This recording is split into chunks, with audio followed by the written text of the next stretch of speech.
gigantic data centers are carrying out trillions of computations per second.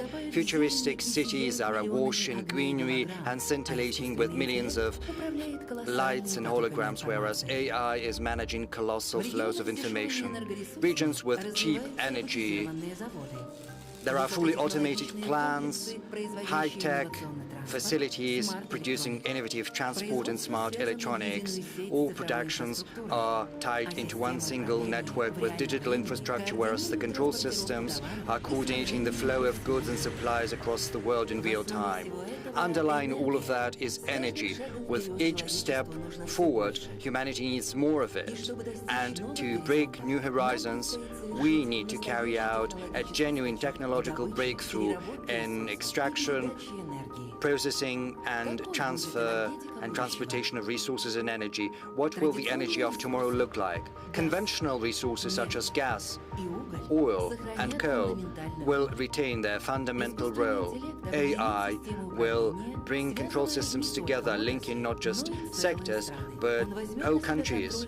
It'll assume control over reliability and precision. It'll prevent any malfunctions before they arise and accelerate each stage of production, whereas the people will assume the key role of managing processes. Unmanned technologies will elevate the safety of extraction and processing of energy resources to a level never seen before. Even in the Arctic and offshore, it'll allow us to decrease and minimize the risks of tapping into the potential of deposits. Innovative technologies will make energy more environmentally friendly. Even now, not only are we capable of preserving the environment where energy facilities are located, but also restore lost ecosystems, because the energy of tomorrow and future is the global network of cooperation and mutual trust. And in that world, Russia is a key player of the world energy transition. Our energy reaches serve as a foundation for launching a global transformation. Not only does Russia have a surplus of energy resources which is capable of satisfying the needs of countries, it is also open to signing agreements and joining efforts together with global partners. Only by working together we'll be able to achieve more. Transformation is already afoot, and it'll continue into tomorrow. Our shared future and a common goal can bring us together. The Russian Energy Week. Together, we shall achieve more.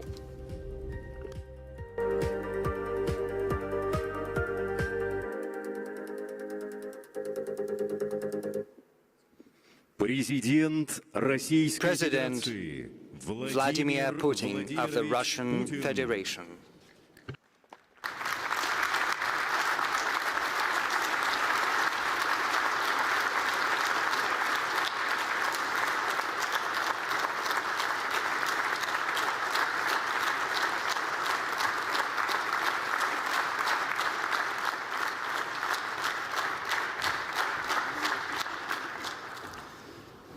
Good afternoon, distinguished ladies, gentlemen, friends. I welcome all of you at the 8th International Forum, the Russian Energy Week. You are already having a discussion amongst yourselves, and you have a chance to familiarize yourselves with the positions of one another. It is hardly likely that I'll tell you something that you're not aware of, but I'll dwell on certain key points. Certainly, we are pleased to host in Moscow the heads of leading world companies, experts from the industry for a substantive, productive dialogue on developing the energy sector. This dialogue is of particular importance amid dynamic, profound shifts in the global market. And this is precisely this stage that our energy and service companies are at, as well as suppliers and consumers of energy resources and whole countries. In the course of my remarks, I will broach certain major trends of the modern energy sector, and I will certainly share our perspective on the challenges facing the global and the Russian energy sector. The first of which being the recalibration of the world energy connectivity. To a large extent, this recalibration is brought about by objective, natural causes. It's just new centers of economic development are popping up and consumption is growing over there. That's it. But we are also witnessing a deliberate dismantling of the world energy architecture, which is brought about by aggressive and rather pushy actions by certain Western elites. As you're aware, under the political pressure, many European countries have given up Russian energy sources. I pointed out before what this might result in for the European and Western countries themselves, for their economic and production capacities. We are witnessing the fallout of such actions in the EU itself. We see diminishing industrial outputs, rising prices, owing to more expensive oil and gas coming from beyond the ocean, as well as a lower competitiveness of the European goods and the European economy as a whole. According to Eurostat, the industrial output in the Eurozone in July this year is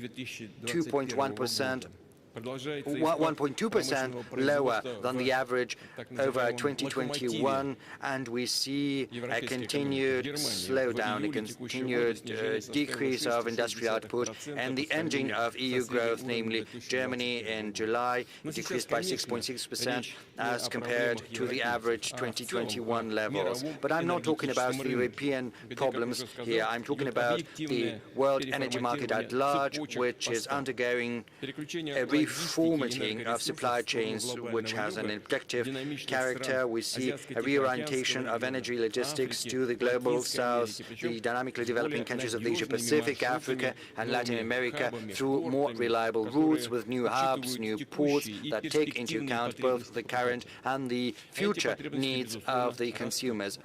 And these needs are growing year in, year out, just as the world economy is growing.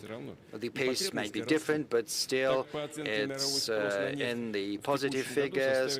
The world oil demand this year is estimated to stand at 105 million barrels per day. That is 1 million more than last year.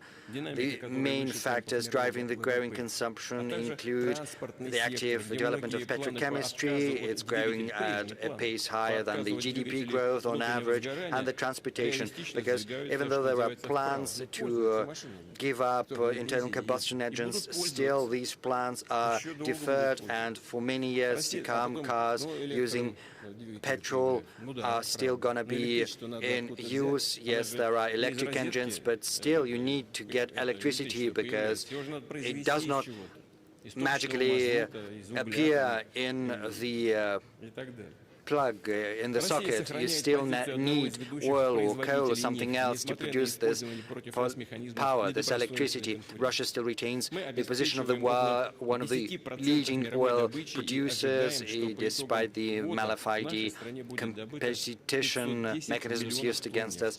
We account for about 10% of the world oil production. This year we will have produced 510 million tons, which is 1% lower than last year, but I would like to draw attention to the fact that we are doing that in conformity with the OPEC Plus agreements. That is a voluntary cut. The Russian oil sector is working sustainably. It's preparing plans for the future. Our companies not only reliably supply our internal market through developing the processing of oil, but in the light of difficult external environments, they're also showing flexibility. They've managed to foster new channels for supplies and payments.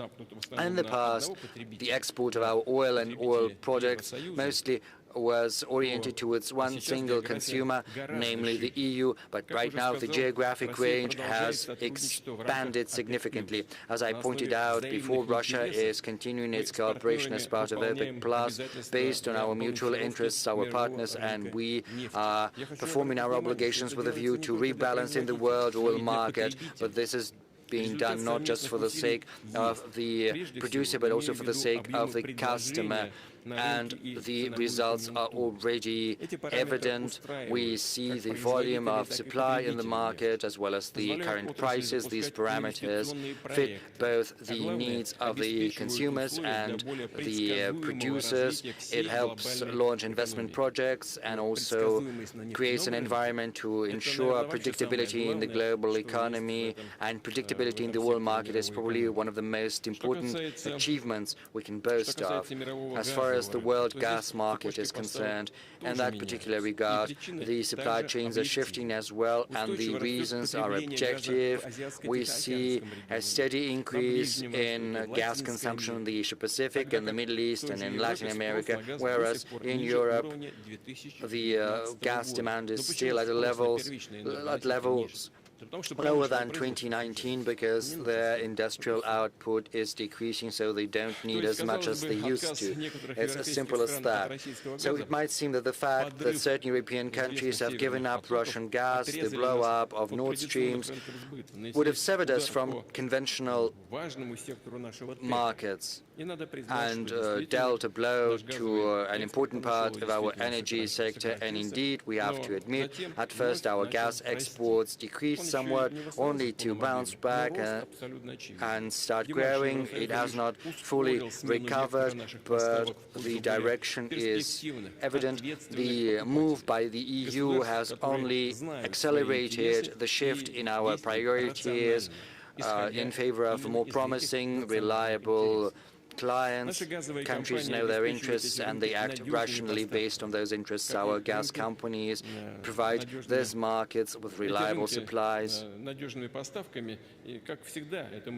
just as we have already and always done that in all of other directions and contracts. Together with our partners, we're working to expand the export potential of the Russian gas sector, and I'm not just referring to pipeline gas, but also to LNG supplies. At the same time, we are increasing our internal consumption of gas, which is of the utmost importance, in particular, and gas-based chemistry. There are facilities being built in the Volga region in Siberia, in the Russian Far East. We are also providing better supplies of gas to our settlements and cities. Over the last 5 years, we have built more than 100,000 kilometers of gas distribution networks, thereby propelling our level of gasification to almost 75%, and this level will only grow. To be more precise, the gasification level stands at 74.7% since 2019.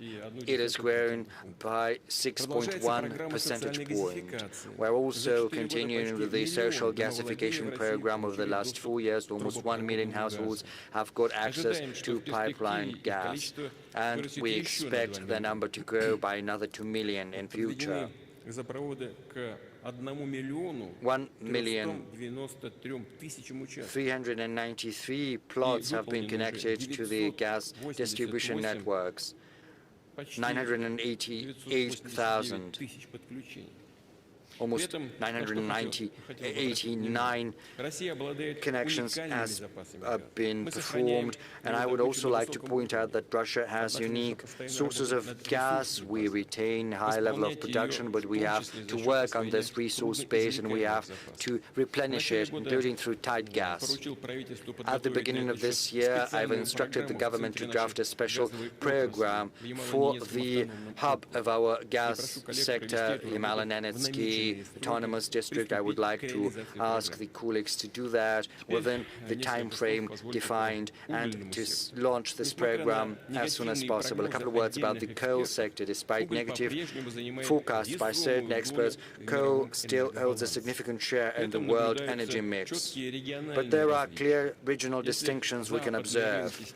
Whilst Western markets are decreasing their coal demand, Asian countries are, on the contrary, increasing the consumption of coal. But of course, it all boils down to economic efficiency of coal-based generation. But given the global economic center of gravity shift towards the Asia-Pacific, we can expect the coal market to remain important, significant for decades to come, just as any market, it can be cyclical, and right now coal producers are facing lower prices. But amid these conditions, we are supporting our companies and their staff. We are also helping them with the restructuring of their loans. I would like to ask the government to keep following this situation and help the businesses recalibrate support measures. But the coal industry itself should raise its competitiveness as well as efficiency. Distinguished colleagues, the second major global trend is the growing role of power generation. In the next 25 years, electricity generation is expected to double, and 85% of additional demand is going to come outside the so-called developed economies and the countries of the global south, to be more precise. Russian power grid is one of the largest in the world. Our generation facilities has a total installed capacity at almost 270 gigawatts. This tremendous complex is working reliably and without malfunctions. At the same time, we see certain local deficit of electricity, primarily in the regions where major industrial, transportation and logistic projects are underway. We need to cover this gap through development of power grids, updating generation equipment and commissioning new power stations. I'd like to highlight the costs of energy companies should not be automatically transferred into tariffs to be shouldered by consumers. We need more agile solutions, including regulation novelties, managing demand for electricity, and mechanism of investment support in the fuel and energy sector. I expect that the government will provide us with proposals in this regard that we'll discuss during a separate meeting in the nearest future. I'd like to remind you about tasks to develop the retail market of electricity. Its conditions and tariff rate should be aligned both with the generation companies and consumers, households, organizations and enterprises. I'd like to ask the government to prepare as soon as possible the draft concept of development of competitive retail markets of electricity and capacity. I'd like to repeat it yet again. When there is affordable energy, it will necessarily result in modern production facilities and new economy sectors. It will attract flow of capital, technology and talent. In September, during our meeting in Vladivostok, we discussed the drafting of fuel and energy mix for the Far Eastern Federal District of the Russian Federation. This systemic document considers the best sources of energy for each region, be that coal, gas, fuel, oil or hydropower. It sets long-term volume for supply of energy in the Far East. I'd like to ask the government to define the hierarchy of the fuel and energy mix documents in the system of strategic documents of the country, and together with colleagues from the regions to prepare such energy mix drafts for all federal districts of Russia, and to use them as foundation to shape a modern system of digital management of energy supply for the regions. This system should consider the use of different types of fuel and energy resources, the most efficient for each region of our country.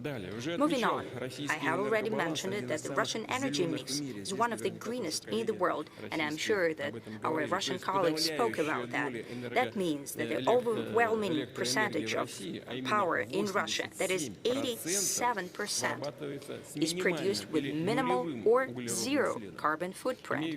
By that, I mean natural gas and nuclear generation, renewables and hydropower. Our companies are implementing the green projects and long-term generation, not only in Russia but abroad as well. For example, Russian scientists, engineers and managers have implemented more than 400 projects in hydropower in 55 countries of the world. Russhydro, that is our leading company in the sphere, is building hydropower plants and water infrastructure by respecting environmental safety regulations and putting in place efficient and sustainable water usage. Impressive experience has been accumulated by another high-tech leader, that is Rosatom. It owns about 90% of the global NPP market. About 90%. 110 energy units of Russian design have been built around the world. Russia is the only country in the world that has the competences across the whole nuclear chain. And by building abroad, we're not just erecting facilities, but together with our partners, we're creating the future of the energy sector and related sectors of the country. We're shaping a solid national talent pool, scientific and technological foundation for development of whole countries.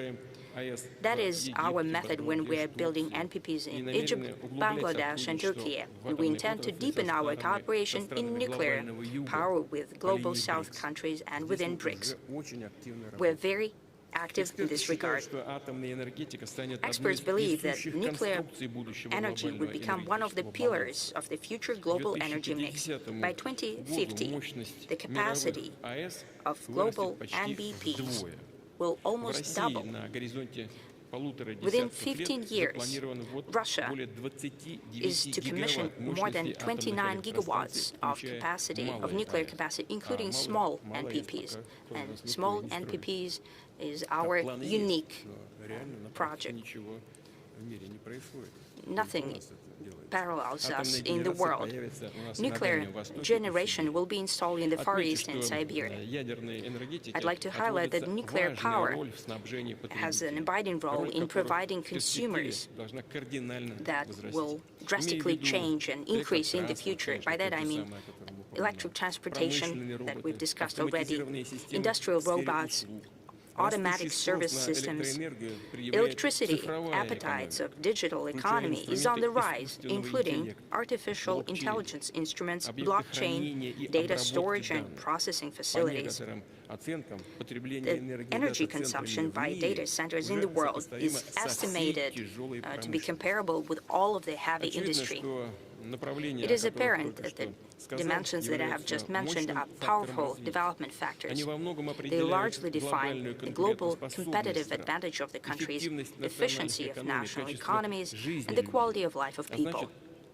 And that means that our plans for development of Russian fuel and energy sector should keep these trends in mind. And we try to do that. And I suggest that we supply digital economy and data centers specifically through local generation.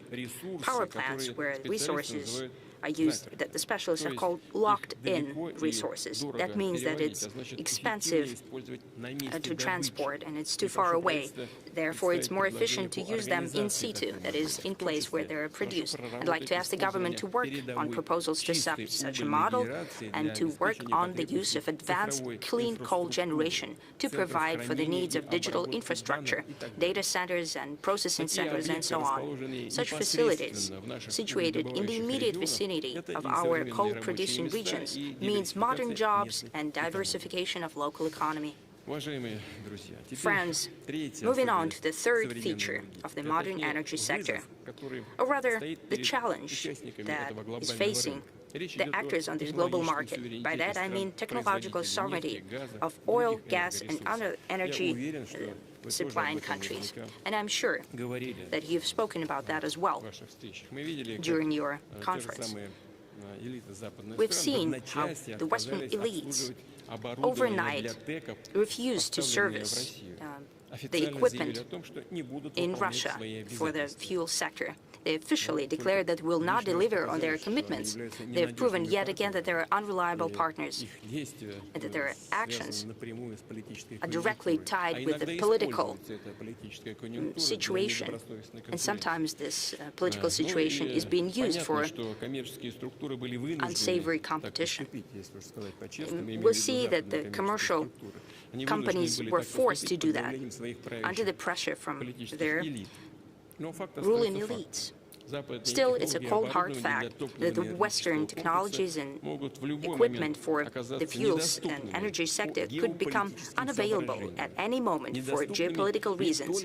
Unavailable not only for Russia, but for any other energy supplier that the West considers, someone in the West considers inconvenient competition or simply uncooperative country, and everyone should keep that in mind. That is the reality of today. But I'm sure you all understand that fully well. That means that we need to actively shift the status of country energy suppliers, shifting from purchasing the equipment toward technological leadership, by shaping a fully-fledged energy sovereignty at the national level, starting from production and processing of resources, moving on to the transportation of already produced goods. You know that Russian energy sector has already deployed the process of achieving technological leadership. In essence, that's a powerful engine of the whole Russian industry and science. Our authorities, energy companies, enterprises, and research institutions are working together, discussing these issues and agreeing on specific steps. Actually, it is here, on the margins of the Energy Week, the Coordination Council on Import Substitution in oil and gas sector has taken place. You know, what's happening here? I have been talking to our companies. First, initially, I have to admit, we were doing reverse engineering, but quite soon we started to move on from there. You know, sometimes they're meeting with some of their partners in Europe, for example. What's happening there? They have to cut down on their personnel, and our market was one of the main markets, where they used to send their high-tech products. They had to abandon our market, meaning that their production becomes cost-ineffective. They have to cut down on their personnel. They're losing their technologies. In turn, our specialists are developing technologies, and they're becoming technological leaders, because we can produce homegrown technologies at a cost-effective level. And we're starting to get partners from around the world that are purchasing this equipment from Russian companies now. They used to buy it in Europe. That was yesterday. But today, they're buying from Russia. So what did they do? So simply, like in that anecdote, someone buys a ticket just to spite the train driver and does not get on that train later. That is the reality of today. Domestic services are already covering the main demand for boron in Russia. We have increase in manufacturing of production equipment and chemicals. We're introducing our homegrown technological solutions in servicing deposits and infrastructure. Many of the things that I've mentioned before was previously done by foreign companies. Now it is being done by our specialists. Russia has tremendous engineering potential and serious scientific and practical experience in our fuel and energy sector, which has been time-tested. They have proven their efficiency in harsh climate and inclement weather. We have competence, experience, and best practices in order to achieve progress even in the most complex sector of energy landscape and to recover tight reserves, which is especially important for the oil industry. We'll be doing that not only independently, but also together with friendly countries that are fully well aware of geopolitical risks. Russia is providing comprehensive technological cooperation of energy-producing countries, free from sanctions and foreign pressure. A true partnership based on exchange of experience, knowledge, creating industrial alliances. And results of such partnership will benefit everyone who's taking part in that work. You know, as for equipment, I've just spoken about it. And I was talking about nuclear power. And here, Russia is an absolute leader. We're independent from anyone. Everything done in the nuclear energy is fully implemented in Russia. And that will be the case for all types of energy sectors. In oil and gas equipment, the same will happen. Colleagues, business and expert communities are becoming more vocal in their opinion that the world is entering the era of energy realism. Reckless, and I would say irresponsible steps of some of the Western elites have resulted in the fact that the priority is given not to the modalities of energy transition on comparison of emission volumes from different types of fuel. An ever more abiding and significant role is being played by the very access to fuel and energy, the grids and pipelines in place, and the installed capacity of energy systems. Amid these conditions, it's especially important to efficiently manage recovery and inventories of resources to ensure technological and environmentally friendly development of the industry in order to saturate domestic market, achieve national development goals, and execute on foreign commitments. We have always done that and will continue to do it. That is one of our absolute priorities. Understanding all these tasks and challenges, Russia intends to strengthen its position as the global energy leader and to develop partnership relations in order to build a just and sustainable model of global energy in the interest of the future generations. I hope that convening of the Russian Energy Week will make its own tremendous contribution to this joint work that we're doing together. I'd like to wish to participants and guests of the forum every success and all the best. I'm sure that already a lot of many useful meetings have already taken place, many discussions have taken place. We are only happy that this is happening. It means that the goal, why we're inviting you here to Russia, is being achieved. Thank you. Thank you.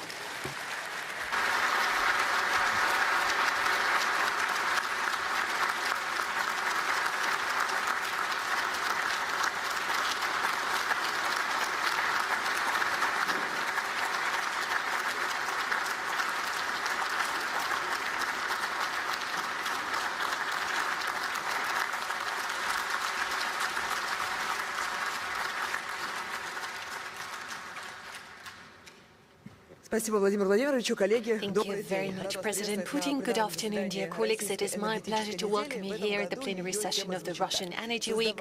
The topic of this year's forum is Shaping the Energy of the Future Together. Undoubtedly, the Russian fuel and energy complex, despite all the restrictions and sanctions that we're facing, is not just staying strong, but is also actively evolving and is serving as a foundation, an abiding glue for development of the industry, IT sector, and serves as a foundation of the Russian economy. All that comes together so that all the goals and objectives are implemented. It is all covered in the energy strategy of Russia up to 2050. So what the sector will look like in 25 years, what are the challenges faced by the industry today, and certainly what are the new solutions, among other solutions in the digital area, have to be implemented. And those are all the matters that we shall discuss together with the participants of the plenary session. Allow me to introduce them. Mr. Alexander Novak, Deputy Prime Minister of the Russian Federation. Kirill Dmitriev, Special Representative of the President of the Russian Federation for Investment and Economic Cooperation with Foreign Countries, CEO of the Russian Direct Investment Fund. Alexander Dyukov, Chairman of the Management Board of Gazprom Neft. Alexei Likhachov, CEO of Rosatom State Corporation. Maxim Reshetnikov, Minister of Economic Development of the Russian Federation. Andrey Ryumin, General Director, Chairman of the Management Board of Rosseti, and Sergei Sobyanin, Mayor of Moscow. Traditionally, I suggest we organize this plenary session in a format of a discussion. Alexander, let's start with you. We've already touched on this strategy 2050, and President Putin addressed the challenges faced by the industry today. I'm wondering, how are we going to address those challenges through this strategy? What are our plans? Where are we heading to? Thank you for your question, Alexandra. First of all, President Putin clearly identified both the challenges that the world energy sector is facing today and the goals and objectives that Russia has in terms of development of the energy sector to boost its competitiveness and sustainability. It was very clearly stated there is a need to focus on strengthening our technological sovereignty. We need to develop our own technologies through implementation implementation of, among others, digital technologies. We are talking about global transformation and reshuffle of energy ties due to objective reasons highlighted by the President and some subjective reasons, primarily due to the sanction pressure that has been gaining particular importance on the global energy over the last years. President Putin also touched on the matters of growing demand on the energy resources and increasing role of energy consumption and electric energy as a particular part of the energy mix. And of course, he focused on the matters of international partnership, since today, world global energy sector is primarily all about close ties between key countries, global energy companies, and only through cooperation can we develop global energy. As for the Russian strategy adopted at the beginning of this year all the way until 2050, this is the guiding strategic document defining development of the energy sector for the nearest 25 years. I'd like to remind you that the previous strategy was adopted in 2020 to cover 15 years all the way until 2035. And certainly, over the past years, we have seen dramatic changes happening to the world global energy sector. We are aware of the new challenges emerging, and we have to find responses to them. Therefore, the goal and the objective of the new energy strategy of Russia is to identify main development vectors, goals and priorities. We clearly understand that the Russian energy sector today is the major industry of the Russian economy, if I may say so.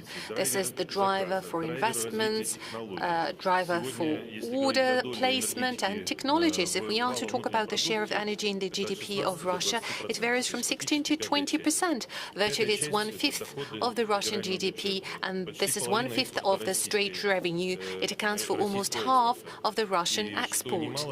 It is no less important that Russian energy generates about 10 trillion rubles per year of investment. And as I was saying earlier, this is a huge amount of opportunities for development of our economy, our science and modern technologies. President Putin also identified internal challenges that the Russian energy sector is facing domestically.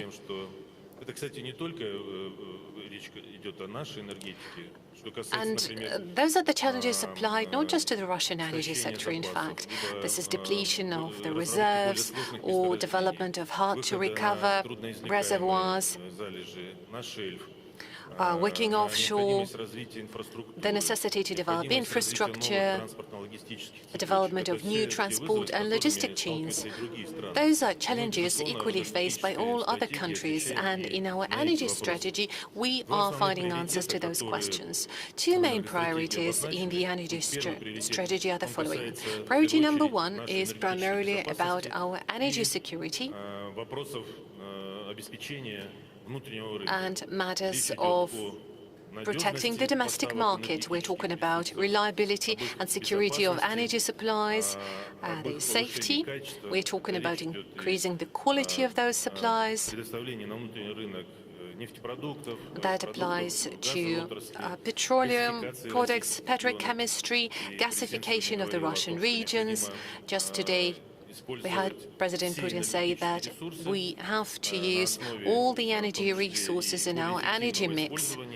We have to drive greater cost efficiency depending on the energy mix and peculiarities of specific regions of Russia, and most importantly, whenever catering to the demands of the domestic market, we have to bear in mind not just the objective of the development of the energy sector, but primarily we need to ensure competitiveness of the consumers of the energy resources. And our strategy is catered to respond to those tasks. We have to bear in mind that domestically we also need to focus on development of infrastructure. That applies to any industry because infrastructure is backbone for development of the economy, be that electric power, gasification of the country, oil products, any industry, any sector of the economy is requiring infrastructure, and the level of development of infrastructure is decisive for the general level of economic development. The second priority that I wanted to touch on within the scope of the Russian energy sector and the Russian strategy, we need to focus to protect and multiply our export potential. Russia is a world leader, and today we deliver about 17% of all the energy resources to the global energy market. That includes oil products, gas, both natural gas, pipeline gas, and liquefied natural gas, where Russia is ranked number 4 in the world. That also includes coal, that is still in demand, despite all the pessimistic forecasts that we have heard just several years ago regarding the future of the coal industry in the world. Nonetheless, all of those industries are actively developing, and Russia is competitive. It is important for us to preserve this level of competitiveness, and we are willing to develop in new areas, be that production of liquefied natural gas. Certainly, we need to bear in mind the shift and the newly shaped centers of energy consumption, primarily in the Asia-Pacific region, Africa, Latin America. So what do we need to implement those two major objectives, two major priorities? Very briefly, I would highlight the following. In order to cover the demand domestically, ensure energy security and stay competitive on the global markets, we need to make sure our mineral and reserves base is good and it is properly replenished. We have to take into account the volumes needed to cover the domestic demand in the international market. We need to take care of the necessary investment for geological surveying and exploration. We need to involve new projects. We need to make sure that there are sufficient reserves of oil to cover 50 years, 70 years for gas, and no less than 100 years for coal. Although the energy strategy for 2050 is actively covering all those numbers. The second area that the President mentioned is technological development, and there are two aspects to that. Until 2027, we are to ensure technological sovereignty of our country, and we have to achieve the import substitution level of no less than 90% in different industries and sectors. The critically important equipment and technologies are identified. That applies both to oil and gas industries, all along the value creation chain, starting from geological surveying to drilling, operation, processing, sales and transportation. President Putin mentioned Coordinating Council. It does play a very important role. Together with the energy company, we conduct extensive work in terms of import substitution. I'm convinced that this work will be completed in due manner. And on the second stage, we need to focus not just on technological sovereignty, but also technological leadership, starting from 2028 onwards. Within this strategy, we need to focus on the objectives of technological development. They have to be competitive globally. As an example, we could cite nuclear industry that is actively developing in Russia. I'm sure Mr. Likhachov is going to talk about it in detail. So by technological leadership, we mean we have to be competitive globally, and Russia has to be able to find its niche or protect the niche it occupies today. It applies to all the industries, be that oil and gas, electric power, coal industry. Another important area, two more areas that I'd like to highlight that are covered by the energy strategy. Well, we expect to dramatically increase the energy efficiency of the industry. We have huge potential there, and that applies not just to the energy sector alone. Generally, in the Russian economy, we have big potential. By 2050, we want to increase energy efficiency by 40%. That would mean higher competitiveness, reduction of production costs, and ensuring our future development using modern technologies, implementation of robotization technologies, AI, digital technologies. All of that was also covered by the President. And finally, one more area that I touched on, the fourth one, is about development of modern digital platforms in the energy sector. Our country is already working on that, and I believe we have covered about 40% of our potential in doing so, and the goal is to make sure that by 2030 we have complete digitalization of the energy sector. We want to have a proper, full-fledged digital model of the energy sector of Russia that would apply to automation, robotization, and implementation of modern digital twins. Those are the digital platforms to be used very actively. That would increase our efficiency and ensure sustainability for the energy sector. That is necessary to implement all the goals set to us in the energy strategy.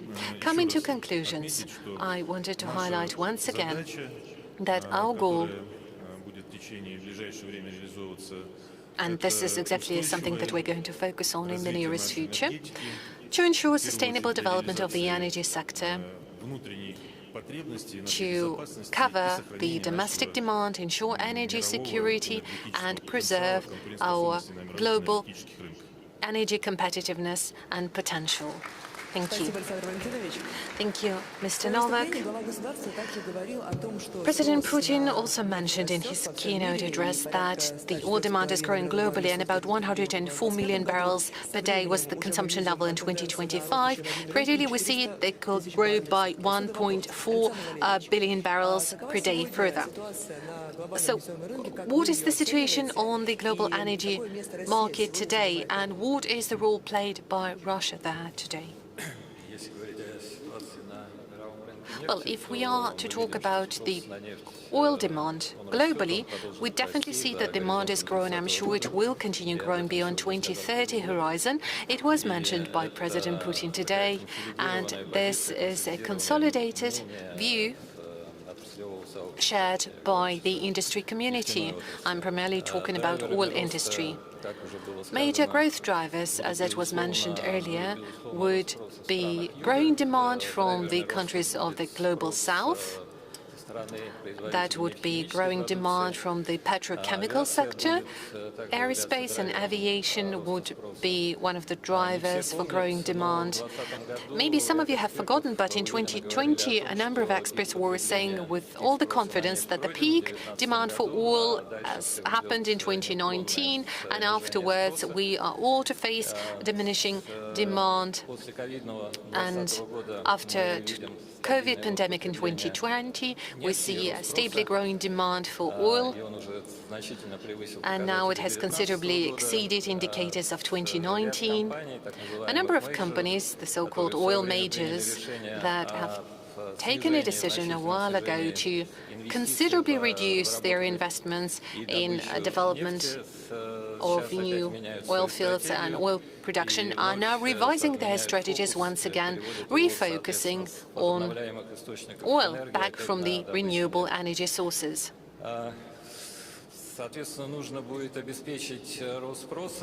So we will need to cater this growing demand. It's no easy objective. Apart from that, we will need to think of replenishment and creation of additional production capacities that are getting naturally outdated, and reservoirs and fields are being depleted. All of that would clearly require a considerable amount of effort from the side of oil companies, both investment-wise and scientifically. It does create a certain market opportunity for oil-producing countries. They have a potential to increase their offer on the market and increase their share of the market. Will Russian oil industry be able to strengthen its positioning on the global market? Well, I am sure that we have both potential and challenges that we need to overcome. Our potential is comprised of the fact that we have both reserves of liquid hydrocarbons. According to the assessment of the Ministry of Natural Resources, they amount to 31 billion tons. On top of the potential and capacities we have, we also need to add the already available infrastructure, I mean the production and exploration infrastructure, the infrastructure of seaports and pipelines. And all of that is a very important factor that will allow us to continue this development and continue growing output volumes. Another important driver is availability of qualified experts in our industry. We have the right educational system in place. And one more important factor is high level of scientific development in our industry. And I have to say that we undoubtedly have been able to ensure technological sovereignty of our country. Maybe in this very moment we do not produce all the technologies, we're not capable of manufacturing all the equipment we need and all the software we have. But generally speaking, there is no a single producing country in the world that would be able to do everything on their own. And the dependency from input we do have is still there, although it's no longer critical and it doesn't stand in the way of ensuring uninterrupted production processes and taking care of development projects. Just today we had a meeting of the Coordination Council on import substitution of oil and gas hardware and equipment, and the outcomes of this work have shown us that in 2 years, from 220 critical items of import of equipment where we had strong level of dependency, by the end of the year we will only have 57. Speaking about software, to address the tasks we face in oil and gas, we have very good dynamics. We've got the IT landscape of oil companies, and we see that 84% is accounted for by Russian-produced solutions, from geological prospecting and surveying to processing, whereas back 10 years ago in 2014, this coverage stood at only 7%. It is very important that we don't just have Russian hardware and also Russian software. Moreover, over the last several years, we've managed to set up a very efficient system for ensuring technological sovereignty. There is the coordination center, there are also industrial centers of excellence and also certification centers, the Anchor Clients Institute, testing grounds, a whole system for tests. All of that involves all the stakeholders, including oil service companies, machine building companies, research institutions, education institutions, engineering companies, and so on and so forth. In other words, we're working in a systemic fashion, and it proves to be very efficient in coordinating what we're doing. And all of that on the basis of the Coordination Council. It is what allows us to come up with efficient technological and economic solutions. These are our strong suits, and that's where our potential lies. But there are certain challenges we're yet to overcome. These include the natural process of having to deal with increasingly difficult to recover deposits. Yes, we've got 31 billion tons of deposits, but out of them only 13 billion are profitable. They give a return on investment, which means that we need new technology, and we also need to start extracting oil and gas from deposits with harsh climate, where we have to deal with permafrost, where the infrastructure is lacking. Moreover, there are harsh sanctions that have been slapped on us, and it's in this environment that we have to work. Moreover, we've got to reorient more volumes of oil and oil products to dynamic, growing markets. So how do we go about tapping into this potential? while rising up to the challenges. As Deputy Prime Minister has just pointed out, the answers to that are contained in the energy strategy until 2050. There are 8 oil projects, 4 projects are in surveying and extraction. Moreover, we need to increase the level of extraction up to 40% or more. We also have to start exploring tight deposits in Tumenka, for instance. We also have to carry out additional geological surveying. We have to study the deposits contained in the eastern Siberia as well as in the Arctic and the Russian high north. Moreover, there is the Cybertech project. Not only does it involve creating digital doubles of deposits and infrastructure, moreover, it needs to create some sort of a single digital double of the industry, which will allow us to significantly increase the efficiency of oil production. And there are 4 projects that involve creating 77 pieces of technology. These are absolutely new, unprecedented technologies, so this is not about import substitution. This is something the world does not yet have. Today, the Coordination Council was held and a roadmap was signed with the Energy Minister on developing 25 of those technologies. It will allow us to address the challenges in oil production. It will also help us recover new types of deposits. This, in turn, will help us increase our oil production capacities until 2050. And to sum up, I would like to say that we've got all the necessary opportunities to implement the strategy that has been discussed, and the growing demand will help Russia reinforce its position in the global oil market. It'll help us increase our supplies while retaining our role of one of the world's leading supplier of oil and oil products. The implementation of the energy strategy will also help us take the place of a sectoral technological leader at the international level. We will not only be supplying oil and oil products, we will also be the supplier of cutting-edge technologies and software to other countries that produce oil. Thank you. Mr. Dyukov. We'll follow up on the technological sovereignty as well as on the new technologies that have an impact on the global energy market. But meanwhile, Minister Reshetnikov, what are the macroeconomic conditions for the development of energy, and how does this macroeconomic environment impact the development of energy?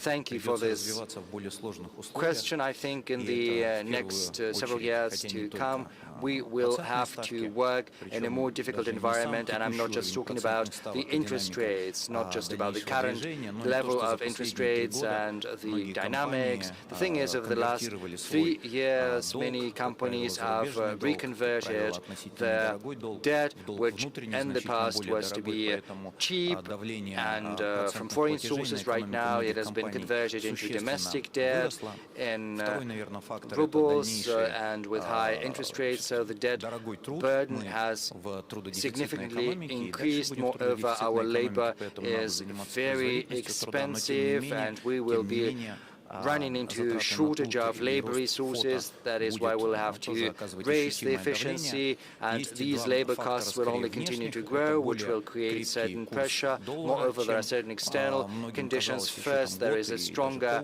ruble. As regards US dollar is very strong. So in the past, we could recalibrate the outflow of capital through the exchange courses.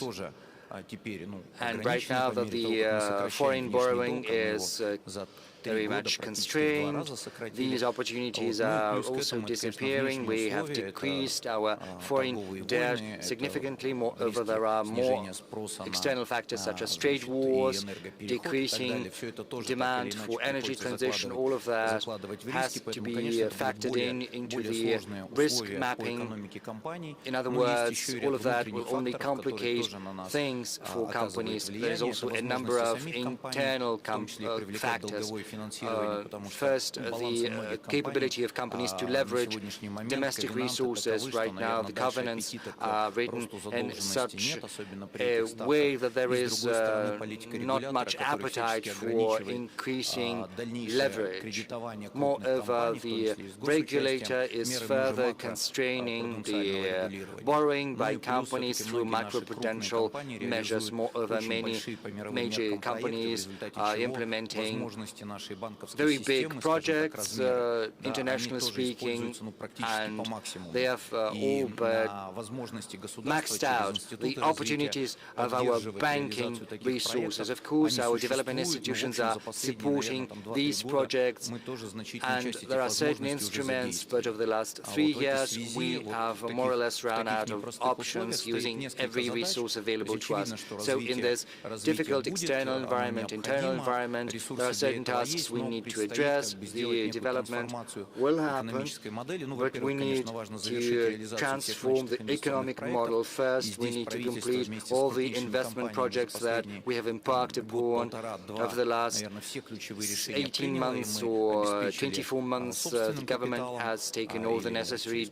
decisions, providing the necessary capital either through underwriting or through other instruments. But right now what we need to do is improve the flexibility of our system. The thing is, a number of companies might run into certain financial troubles. That is why we need to readjust and recalibrate the mechanisms for restructuring debt. Right now, these mechanisms are of a voluntary nature, whilst we need to make sure we put them on a collective basis. That is why we are revising the bankruptcy, the insolvency law. We are upgrading it with a view to providing our companies with an option of resorting to some protection mechanisms against lenders while retaining the current operational capacity. So if everything is well, but you need to deal with debt, then we will provide you with the necessary set of instruments. Moreover, we need to stimulate the capital raising without changes to the interest rates. It's going to be very difficult to carry out the next cycle of investment, so we need to make sure that the resources companies have at their disposal should not rest idle. They shouldn't be waiting for a better time. We need to motivate companies as soon as possible to raise money. And the stock exchange right now, or if they don't want to do that, they have to hand over their licenses and certificates, and the government will attract companies with greater risk appetite to enter into the market. Moreover, we need to carry out greater monitoring, greater sieving out of the investment projects, because in the past many investment projects were done without due regard for the economic fundamentals of the project itself. Rather, they had an eye for the economic fundamentals of the companies, and this shouldn't be the case. So the energy is benefiting from the tariffs on the one hand, but on the other hand, it is the one most hit by the increase in tariffs. So we need to find very difficult solutions, but we have to admit that the tariffs are gonna rise in the coming years in the energy at a pace higher than the inflation rate. This is the fallout of higher rates. Moreover, the energy is developing through borrowed money, and as you know, we are commissioning capacities that were built with borrowed money, so 40% of capex is used to repay the debts, and all of that has to be factored into the tariffs. So once again, it's all quite complicated, but the government needs to change the regulatory environment. President Putin spoke about managing demand. Deputy Prime Minister Novak spoke about take-or-pay.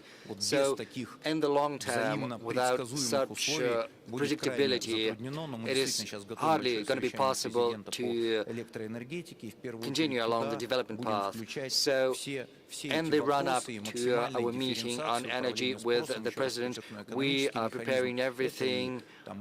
There are different economic mechanisms, such as a greater differentiation in the tariffs between day and night. There's also going to be a differentiated scale for linking households or facilities. Right now there is a flat rate. As a result, on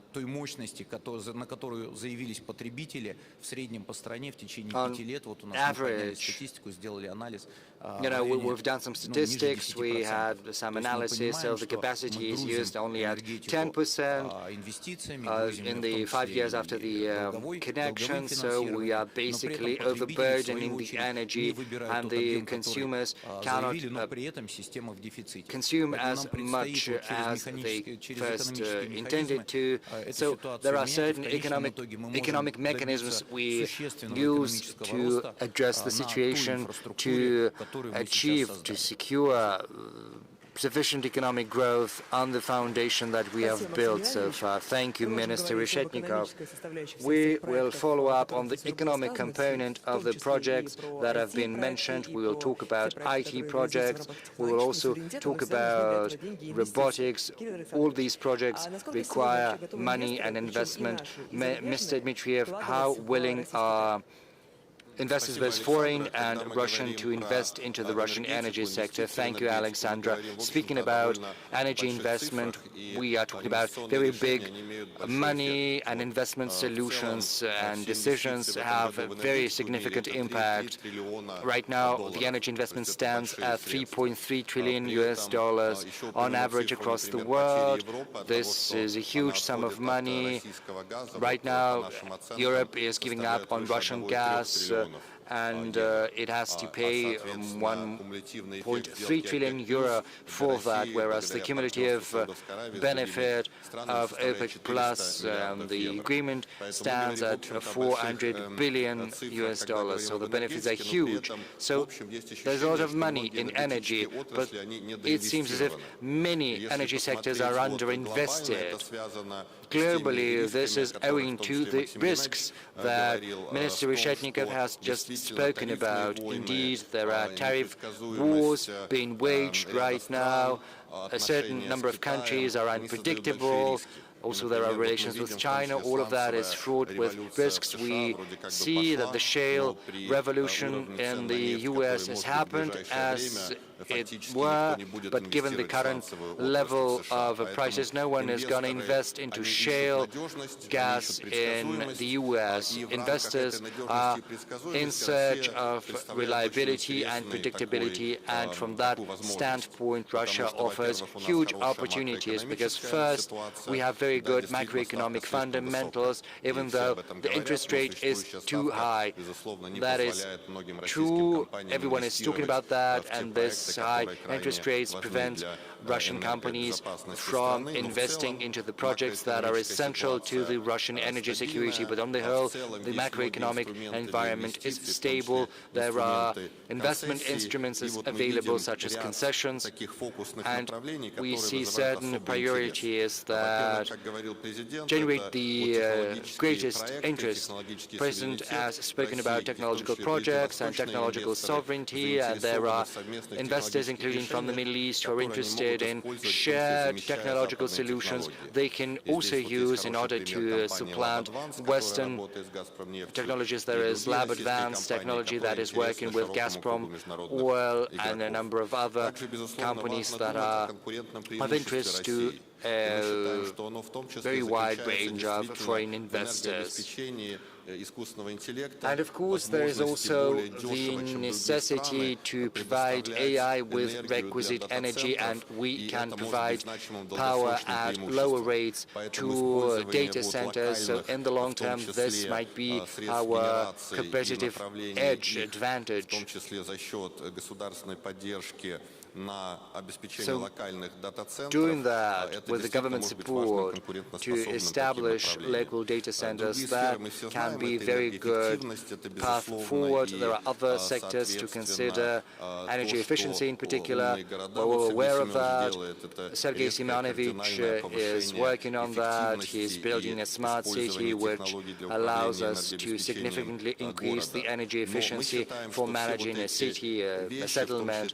We believe all of that, including some large-scale projects as the Power of Siberia, which is of strategic importance to Russia. We have to think how to fund that, including through using pension funds and also raising money, because the current instruments are not efficient. We're working with many partners from the Middle East, from Asia. They stand willing to invest into our projects.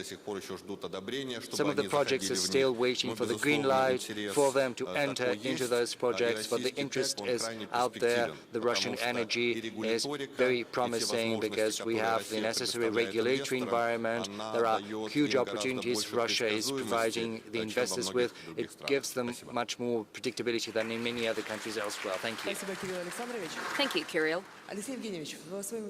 Alexei, in his statement, President Putin has identified Rosatom specifically, saying that you own 90% of the NPP market, and your country has tremendous goals of 29 gigawatts. What is the current level of technological sovereignty of Russia in the nuclear energy? Are we prepared to share these best solutions with the friendly countries, naturally? Thank you for this question. Alexander, it is clear that President Putin responded to this question in his statement, but you can clarify. Yes, I'd like to expand on that issue. I'd like to say a few words not only about nuclear, but about nuclear industry on the whole.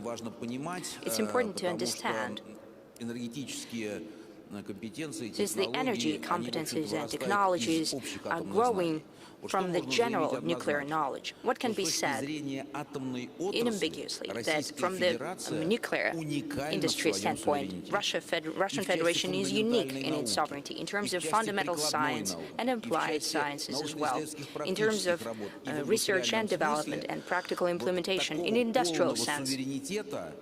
No one has such a complete sovereignty and independence. Not a single other country has that. It's important to highlight that the industrial dimension, that is the state corporation Rosatom, is also has exclusive product in terms of the whole global situation. Not a single managerial framework of the world has such competences, starting with prospecting and production of uranium, starting with decommissioning and environmental projects. Naturally, that gives us tremendous advantages. We were always open towards partnersps.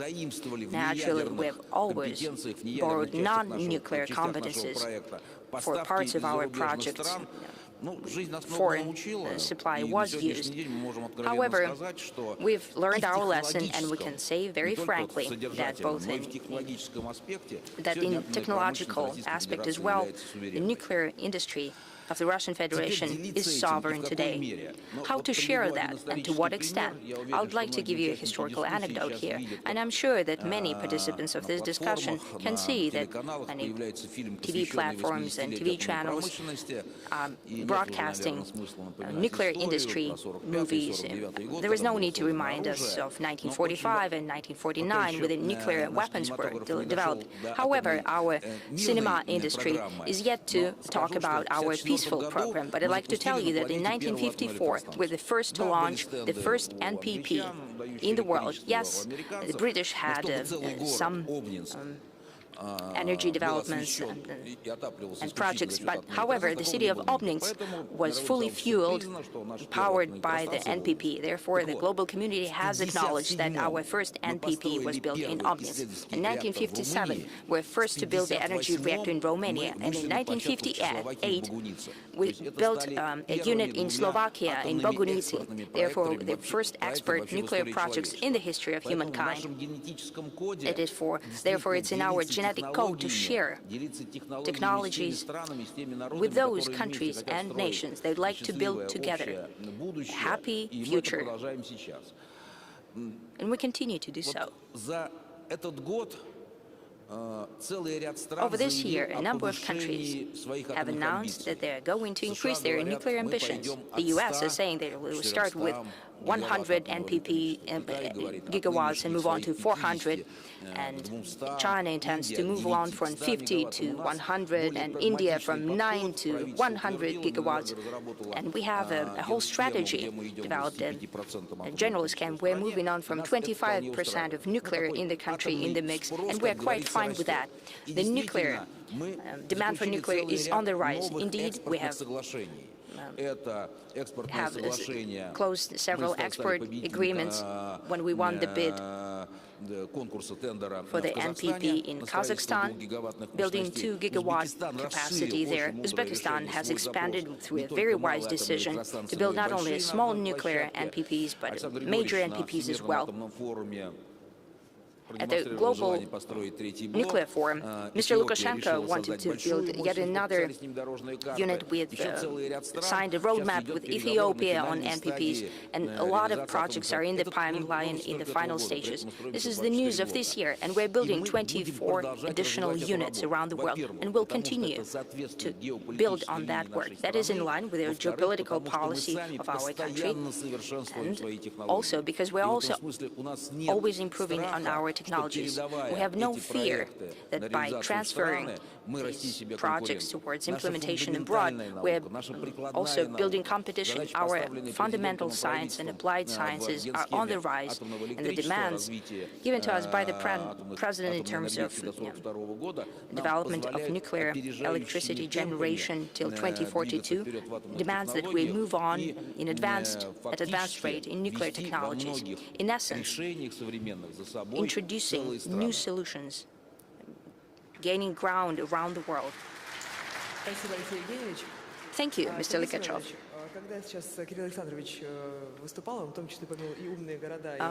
Mr. Sobyanin, the example of smart city of Moscow was already mentioned here today. What's your take? What is the role of modern technologies? How are they changing the energy landscape of major urban conglomerations? And I also ask Mr. Novak and Mr. Likachev, are we prepared to share our best practices around the world?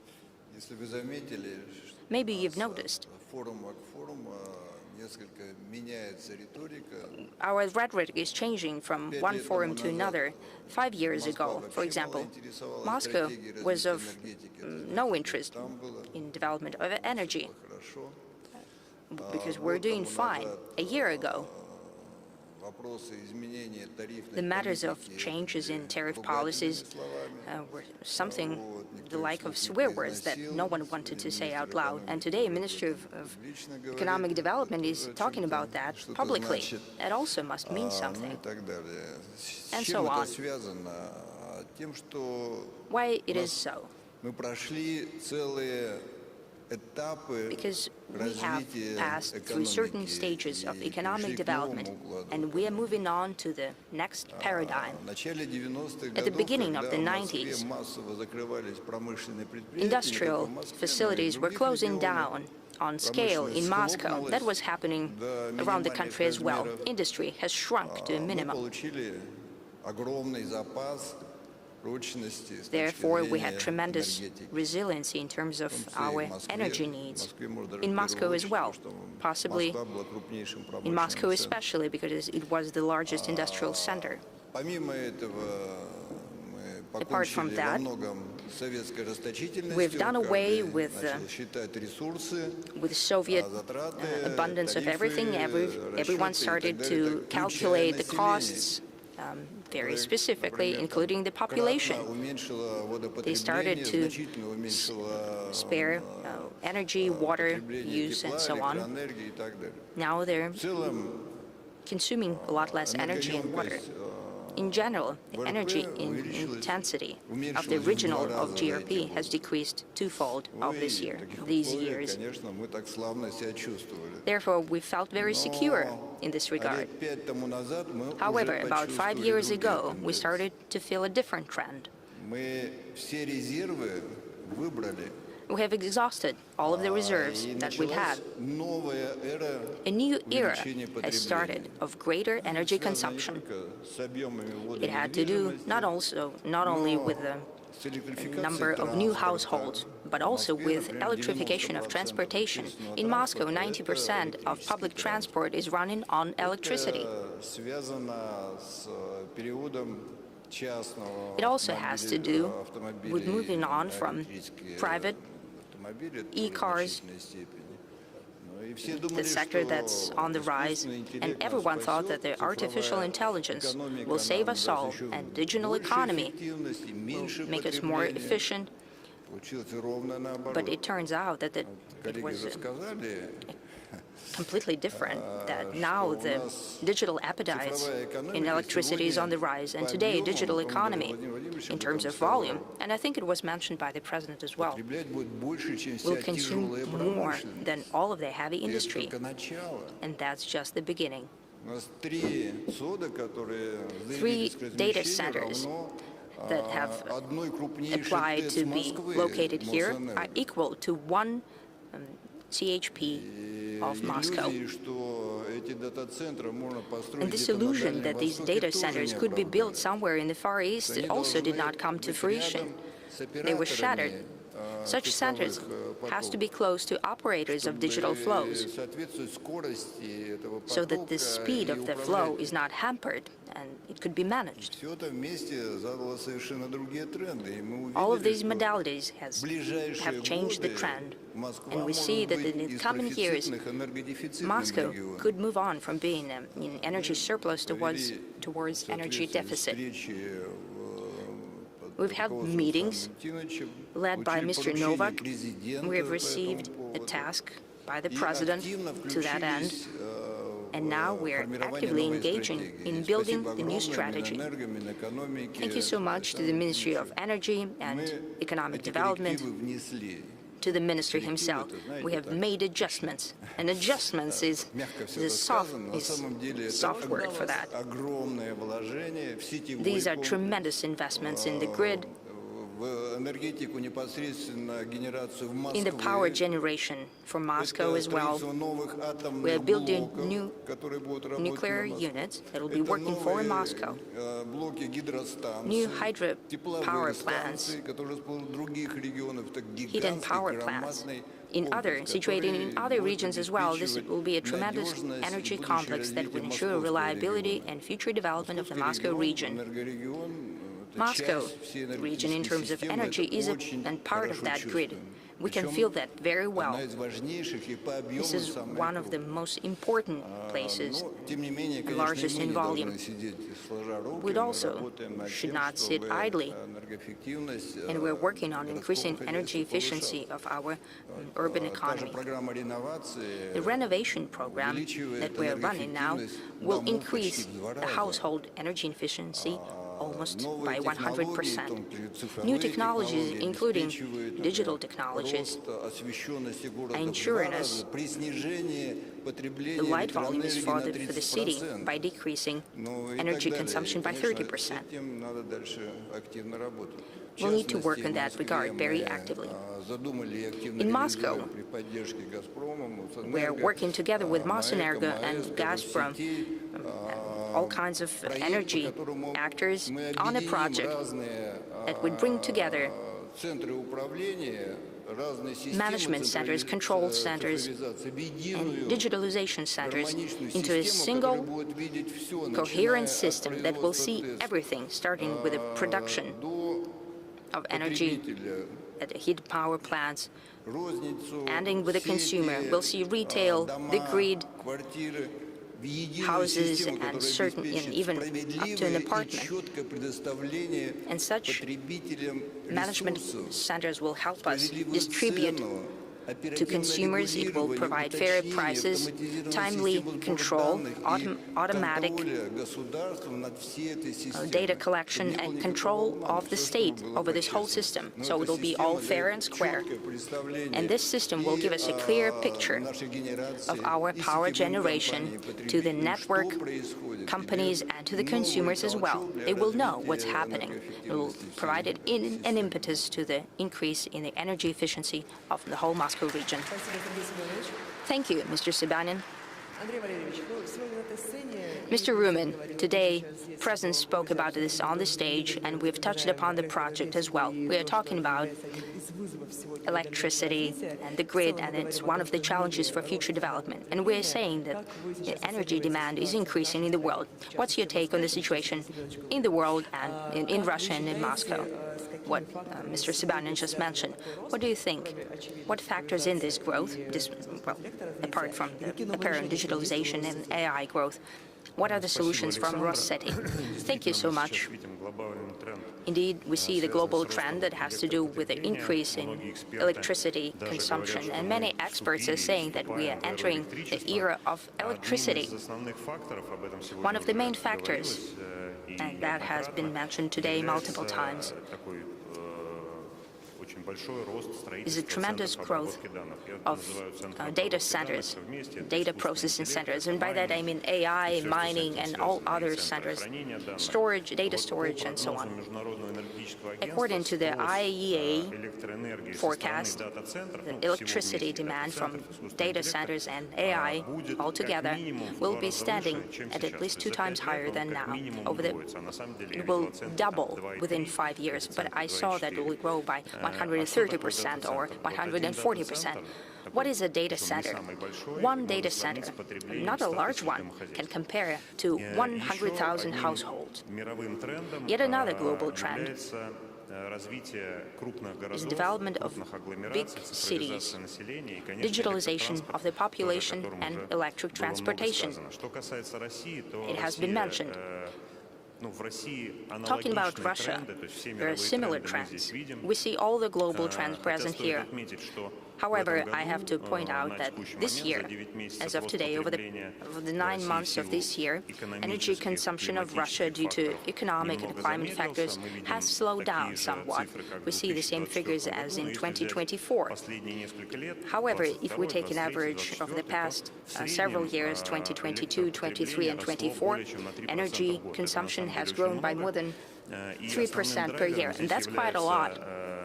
The main driver behind this growth is quite a greater number of household appliances and gadgets. Air conditioning systems. Air conditioning systems is actually a global trend for growing energy appetite. I think it's ranked number 3 or number 4 as energy factors. Many regions are experiencing summer consumption peaks that exceed the winter peaks, as it used to be before. A lot of houses are put online, and we see that high rises is a major factor in greater energy consumption.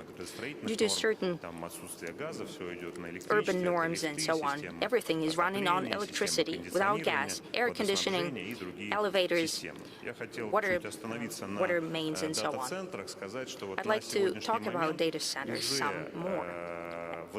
Right now, the energy is exceeding 1 gigawatt from the grid for the data centers. As for current applications in Rosseti that we are receiving, we're about 80% of Russian transmission. As of now, more than 1.5 gigawatts of capacity is that applications that we're running for digital electric transportation. And I can only repeat what Mr. Sobyanin has mentioned. It is one of the drivers of Moscow energy consumption growth. Over the past 15 years, we see that subway is growing. More than 120 subway stations have been commissioned. Water transportation, electric buses. As an example, 3 billion kilowatt per hour are needed to power at a normal function of electric transportation in Moscow. It can compare to consumption of energy by 1 million people. As for figures, when we talk about Moscow, we have about 8,000 of new consumers connected daily in Moscow. These are major houses, logistic parks, industrial facilities, infrastructure for electric transportation, and many more. Yet another example, that the consumption growth, or rather what we're providing about 800 megawatt of capacity for new consumers in Moscow. It can compare it to energy consumption of a whole region, such as Kaliningrad region, just to give you a scale of what's the growth of our capital is annually. Thank you, Mr. Ryumin. Well, this is an energy forum, therefore our plenary session is rather vibrant and energetic. Mr. Novak, maybe some final remarks? Yes, thank you so much. I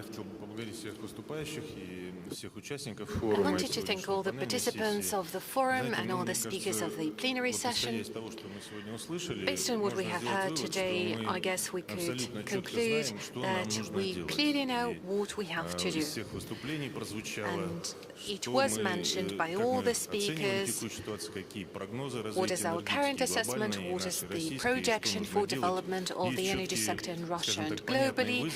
We have very certain challenges that we are aware of. We have our goals and objectives. We have a roadmap in place. We have clear plans for each stream. We have a good understanding of the current macroeconomic situation, including a good understanding of all the difficulties that was mentioned by the Minister of Economic Development, be that the key policy rate or the debt level that we have. We know what to do, and I guess the major takeaway is that we need to make sure all those goals become a reality. All the goals set to us by the President have to be achieved, and we know that this is closely related with implementation of the national goals set by the President to 2030 and 2036. So I guess apart from implementation of those goals, we need to remain vigilant. The situation is constantly changing. Just today we've been discussing the changes that have happened over the last 5 years. Just over the last year we have got to learn the phenomenon of trade wars. They never happened before. We see all kinds of trade fees implementing by various countries, creating hurdles that is going to inevitably impact global trade relations and logistic chains. So we have to remain vigilant. We have to see what is going to happen to the global energy mix, how the technologies are going to evolve in all of those areas. We need to closely monitor how demand is going to fluctuate, and I'm sure we're going to witness very rapid introduction of new technologies. In 2 or 3 years, the environment will change completely in terms of digital technologies and AI. It is growing exponentially, and it's no coincidence that the mayor of Moscow mentioned the 90s and the way Moscow looked like back then. Well, Mr. Sobyanin, I'm sure in 2 or 3 years we will see what kind of dramatic changes to the global energy has happened over the last few years. I also wanted to draw your attention to the fact that we have representatives of the federal authorities with us, representatives of the government of the Russian Federation, CEOs of the largest energy majors. The mayor of Moscow is with us today, Sergei Sobyanin, the mayor of one of the largest megacities in the world, and I have to say definitely the most beautiful and rapidly evolving megacity in the world, also one that is truly energy effective. We do not just hear it, we see it, we witness it every single day. I also wanted to highlight the role played by the Russian companies implementing their production plans. That also applies to the gas sector. Gazprom is taking care of the domestic demand, but it is also very active in terms of exports. That's Novatek, taking care of the LNG strategy. Our oil companies, all majors, be that Rosneft, Gazprom Neft, Tatneft, Surgutneftegas, those are key players that shape and define the energy policy. They interact with the industry, science and education. This is a multifaceted system, and it goes far beyond the energy sector per se. It is indeed penetrating in all aspects of our economy. And in conclusion, I wanted to say that the Russian Energy Week is an international forum. The Russian Energy Week is where we talk about Russian energy sector and economy, and we certainly also focus on the international cooperation. President Putin mentioned that in his speech as well. So only together, hand in hand with our partner, so we implement those goals, and together we shall be able to take care of the energy security and facilitate development of the energy sector to cater growing global demand. That brings me to the end of my speech. Thank you very much for your attention. Thank you very much, Mr. Novak. We're doing that together, and most importantly, we know what we're doing. Thank you very much.